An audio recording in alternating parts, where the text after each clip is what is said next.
Hey everyone, want to create custom reports in Looker Studio? In this video, I'll show you how to build a customized report step by step. First, open Looker Studio and create a new report.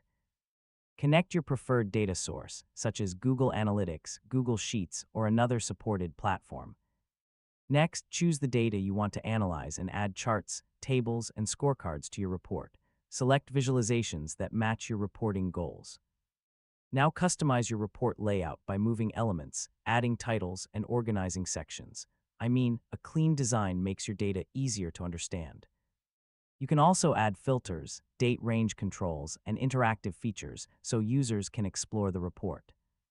Customize the style by changing fonts, colors, and themes to match your preferred design or branding. After building your report, review all charts and data to make sure everything is accurate. Finally, save your custom report and share it with your team, clients, or stakeholders. And that's how you create custom reports in Looker Studio. With flexible designs and interactive features, you can build reports that match your exact needs. Thanks for watching, and don't forget to subscribe for more easy technology guides.